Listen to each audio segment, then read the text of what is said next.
स्वीकार्ये अभिवादन नमस्कार। स्वीकार्ये अभिवादन नमस्कार। आज प्रस्तुत है यशपाल के उपन्यास अमिता के धारावाहिक वाचन का 21वां अंक। शीर्ष दुर्ग के चारों ओर युद्ध आरंभ होने के समय राज्य की उत्तरी सीमा से अनेक शरणार्थियों ने दुर्ग में डेरा डाल लिया था। वे कुछ मास तक निर्विघ्न इस दुर्ग को अपना घर बनाए रहे, पर नगर में बलि निषेध की घोषणा के परिणाम स्वरूप उत्पात हो गया। एक रात सैनिकों ने दुर्ग को घेर कर शरणार्थियों को खदेड़ दिया और दुर्ग पर पहरा लगा दिया। महाराज करवेल के पितामह महाराज विशाल ने समुद्री दस्युओं का दमन किया था। नगर की बस्ती धीरे धीरे बढ़ती गई और ये शीर्ष दुर्ग पुरानी प्राचीर को तोड़कर बनाई गई नई प्राचीर के अंदर आ गया। बलि निषेध कांड के पश्चात महामात्य का परम विश्वास पात्र सामंत यूथप 100 सशस्त्र पदाति और 50 अश्वारोही सैनिकों सहित सदा दुर्ग को घेरे रहता। जनसाधारण को दुर्ग के भीतर क्या, दुर्ग के समीप भी जाने की अनुमति नहीं थी। प्रजा और पौरजन में दुर्ग के संबंध में कई प्रकार की रहस्यपूर्ण किंवदंतियां फैल गई। कई लोग कहते चंड अशोक ने अपने 98 भाइयों की हत्या कर दी है। उसका एक भाई प्राण रक्षार्थ भाग कर यहाँ आ गया है। वो दुर्ग में शरणागत है। कुछ लोग कहते उत्तर सीमा से मगध के कुछ सेनापति को बंदी बनाकर महामात्य ने दुर्ग में रखा है। युद्ध के बाद उनका न्याय होगा। कुछ लोगों को विश्वास था दुर्ग में कामरूप देश से आए महान तांत्रिक अशोक के विध्वंस के लिए तंत्र शक्ति की साधना कर रहे हैं। इस प्रकार की कल्पना का एक कारण भी था। नित्य प्रथम पहर में दुर्ग के द्वार से एक दासी पूजा के नैवेद्य का पात्र लिए निकलती और नगर के किसी देवालय अथवा चैत्य में नैवेद्य अर्पण करके लौट आती।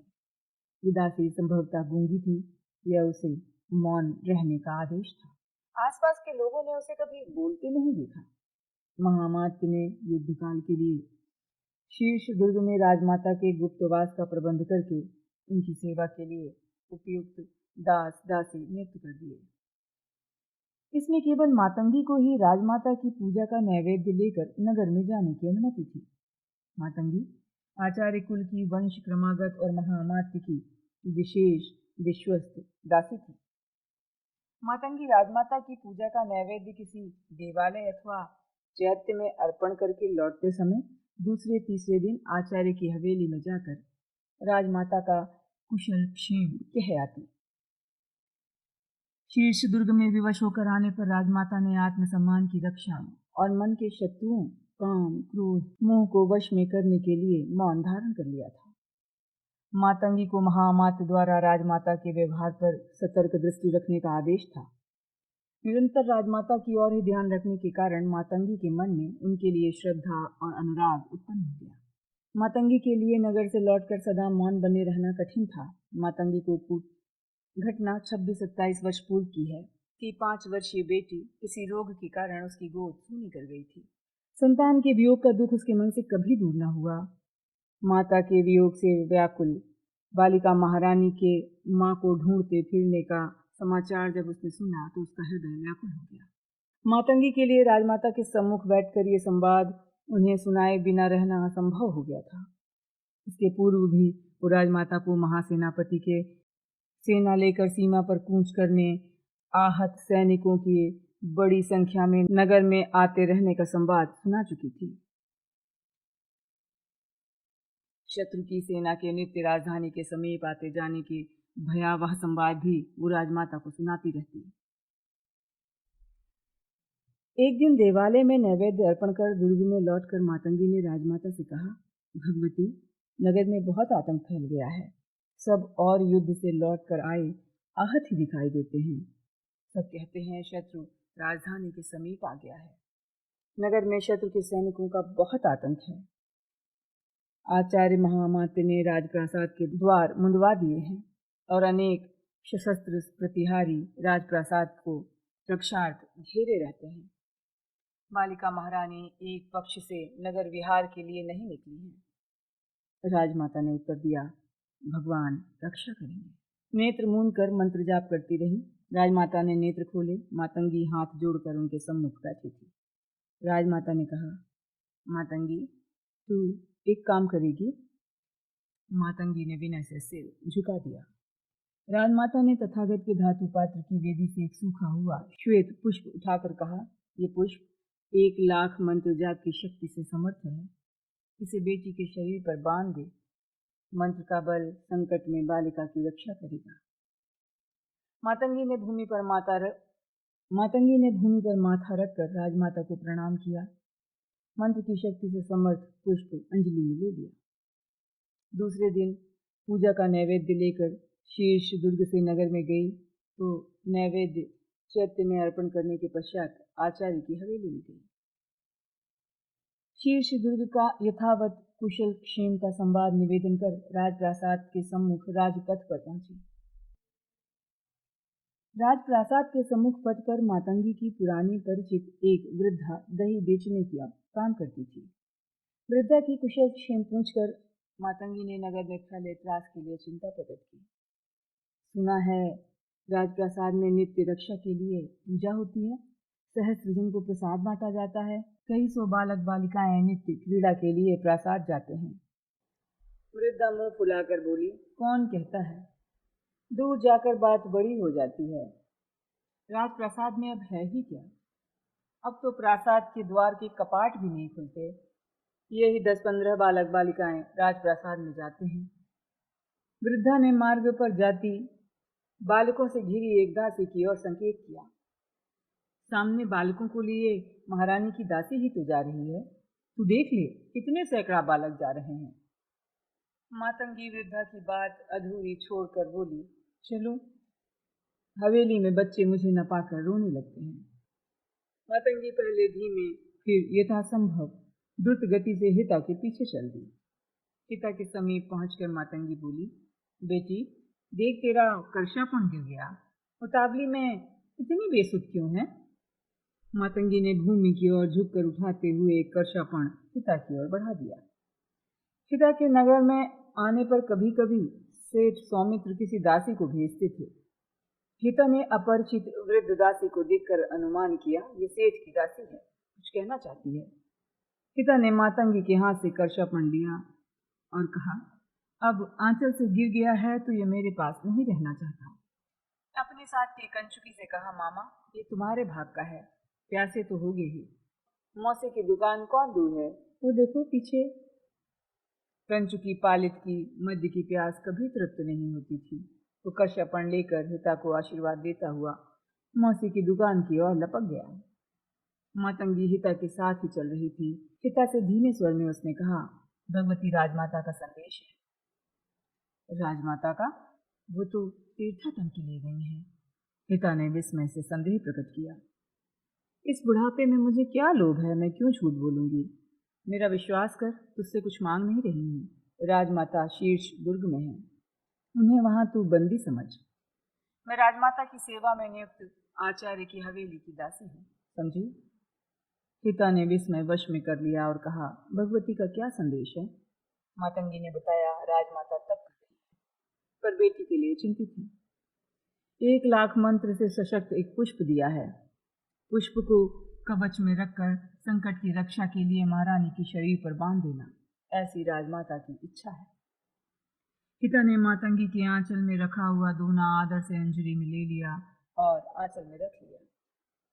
सजल नेत्रों से बोली, महारानी सकुशल है, परंतु माता के लिए बहुत व्याकुल है। भगवान और देवता की दया ही सहायक है।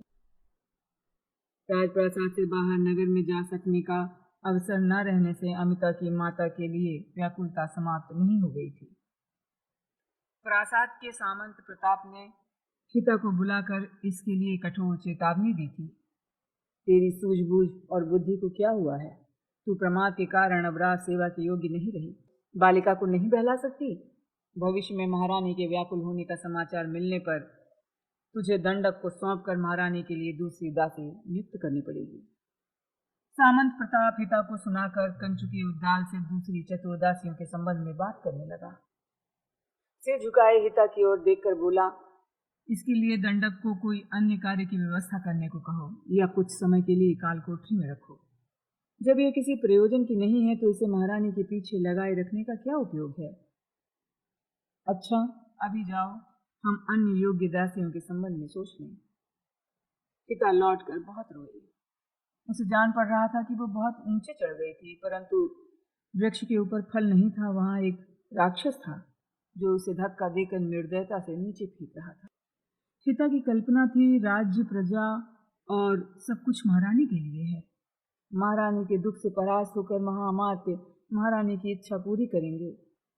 वो भी महारानी की इच्छा की नाव में छिपे बैठे चूहे की भांति बाधाओं की नदी के पार पहुंच जाएगी। आचार्य महामात्य तो राक्षस से भी कठोर निकला, स्वयं ही राजा बन गया। उसी ने मोद को बांधकर जंगली मार्गों पर कांवन में युद्ध सामग्री ढोने के कार्य में लगा दिया था। पिता को मौसी से रहस्य समाचार मिला था। पिता महारानी के लिए पुतलियां और पशुओं के चेहरे लेने के लिए विट्ठल के यहाँ गई। उसने मौसी से मिला समाचार कहकर पूछा, क्या ये सत्य है? विट्ठल ने उदास स्वर में उत्तर दिया, हाँ, ऐसा ही सुना है। राजपुरुष सुई से हल्का काम ले रहे हैं, इनकी बुद्धि का क्या भरोसा। मुझसे कहते तो मैं मोद के स्थान पर इनको 2 दास देता। वैशाली की नर्तकी की शिविका अधूरी ही पड़ी है। नगरपाल के सम्मुख कुछ कहूँ तो राज्य आदेश के प्रति असंतोष का अपराधी समझा जाऊंगा। मोद की अवस्था का अनुमान क्या है? पिता का मन खंड खंड हो रहा था। उसने एक ही बार दंडक की अप्रसन्नता से कोड़े की चोट पीठ पर सही थी। उस स्मृति से ही उसके शरीर का रोम रोम कंचकित हो जाता। न जाने वैसे कितने ही कोड़े मोद के शरीर पर पड़ते होंगे। पिता मन ही मन सोचती रही। पिता का मन चाहता था सामंत प्रताप उसे भी दंडक के यहाँ कोड़ों से मारे जाने के लिए भेज दे। जिस पीड़ा को मोद सह रहा है वो भी सहे। पिता को स्वामित्र सेठ पर क्रोध आता। सेठ ने ही मुझे महारानी को माता की स्मृति से व्याकुल करने की मूर्खता सुझाई थी। सेठ ने ही मोद को देवालय में शंख बजाकर राजमाता के लौटने की प्रार्थना देवताओं से करने को कहा था। सर्वनाश करके उस दुष्ट को क्या मिला? नगर में जाकर मोद को देख आने का, उससे 2-4 बातें करने का अवसर भी अब नहीं था। भगवती राजमाता जब लौटती तब देखा जाता। इस दुष्ट सेठी ने आग लगा सब कुछ भस्म कर दिया। सामंत प्रताप के क्रोध के सामने सिर झुका लेने के अतिरिक्त पिता क्या कर सकती थी? अमिता नींद से उठी तो उसने कहा, हेतु आज अम्मा स्वप्न में नहीं आई। पिता के चेहरे पर भय की छाया आ गई। उसने कातर स्वर में अनुरोध किया, भगवती, माँ को ऐसे याद नहीं करते। भगवती अब वयस्क हो गई है। किसी दूसरे के आ जाने के पहले ही पिता ने दबे स्वर में महारानी को समझाया, लोग देखेंगे भगवती अम्मा को याद करती है तो दंडक दासी को कोड़ों से मारेगा। अमिता मौन रही, परंतु हिता जब उसे स्नान करा रही थी तो उसने एकांत में पूछा, हम अम्मा को याद करेंगे तो दंडक तुझे क्यों मारेगा? पिता की आंखों में आंसू आ गए। भगवती, दासी का भाग्य ही ऐसा है, महारानी लोगों के सामने माता को याद ना करें। पिता के दुखी होने का भय बालिका के मन पर बैठ गया। उसने कभी किसी के सामने माँ को याद नहीं किया। याद आने पर उदास हो जाती और एकांत पाने पर केवल हिता से माता की बात करती। अमिता का हिता से माता को एकांत में याद करने का रहस्य संबंध बन गया था। अमिता के लिए केवल हिता ही विश्वास पात्र हो गई थी। अमिता रहस्य रखना सीख गई थी। महारानी नगर में विनोद के लिए नहीं जा सकती थी। प्रासाद में उनके विनोद के सभी संभव उपाय किए गए थे। हिता को मातंगी से राजमाता के सुदूर तीर्थ न जाकर शीर्ष दुर्ग में होने का समाचार मिला तो वो इतनी विक्षिप्त हो गई कि एक स्थान पर बैठ पाना असंभव हो गया। अधीर होकर बार बार अमिता को हृदय से लगा लेते। सेठ सौमित्र के परामर्श से हिता को संकट हुआ था, परंतु ये रहस्य सेठ सौमित्र के अतिरिक्त वो किसे बताती? हिता कंचुकी पालित को रक्षा के लिए साथ लेकर महारानी के लिए पुतलियां लाने के कार्य से सेठ विट्ठल के यहाँ गई। विट्ठल हिता को देखकर मूद की हानि याद कर उदास हो जाता, परंतु राजप्रासाद के लोगों की चाहे दास ही हैं, उपेक्षा कैसे कर सकता था? उसने पुरस्कार स्वरूप हिता के हाथ में 5 और पालित के हाथ में भी कुछ परशापण रख दिए। पिता ने विट्ठल से पाए करशापण पालित को दे दिए। मामा, तुम्हें कब अवसर मिलता है? P low. मैं करशापण का क्या करूंगी? तुम्हारे आने तक बैठी हूँ। पालित के जाते ही द्रुत गति से हिता सेठ स्वामित्र की हवेली पर पहुंच गई। तुरंत ही सेठ ने उसे भीतर कक्ष में बुलवाया। हिता ने पहले आंसू बहाकर सेठ के परामर्श पर चलने के कारण मूड की दुरावस्था का वृत्तांत बताया, और ये भी कि वह प्रासाद के कर्मांत धिष्ठायक सामंत के क्रोध का पात्र बन गई है। हिता अपना रहस्य अधिक न छुपा सकी। उसने कहा, स्वामी, जानते हैं महारानी शीर्ष दुर्ग में है। दुर्ग को सशस्त्र प्रहरी घेरे हैं, वहां किसी को प्रवेश नहीं मिलता। हिता से रहस्य को जानकर सेठ कुछ पल मौन रहा। उसने अपनी आंखें आधी मूंद ली और फिर हिता से कहा, मूद की रक्षा राजमाता के आदेश के अतिरिक्त कोई नहीं कर सकता। राज्य आचार्य का नहीं, महारानी अथवा राजमाता का है। हिता ने निराश अपने दोनों हाथ फैलाकर विवशता प्रकट की। अब तो बालिका महारानी प्रासाद में बंदी हैं। प्रासाद के द्वार नहीं खुलते। इस दासी का क्या सामर्थ्य है? सेठ स्वामित्र ने हिता को उकसाने के लिए कहा, आचार्य की बंदी बनी हुई बालिका महारानी की प्राण रक्षा का क्या विश्वास, और मोद की रक्षा भी राजमाता के आदेश के अतिरिक्त कैसे होगी? सामंत प्रताप ने राजप्रासाद में बालिका महारानी के विनोद के सभी संभव आयोजन प्रस्तुत किए थे। प्रासाद का सभा भवन पुतलियों और दूसरे खिलौनों, फल फूल मिठाइयों से भरा रहता। प्रासाद में बंदर भालू का नाच कराने वालों और नटों के भी दल सदा आते जाते रहते थे। आज के अंक में इतना ही। अगले अंक में आपसे फिर होगी मुलाकात। तब तक के लिए दीजिए अनुमति। नमस्कार।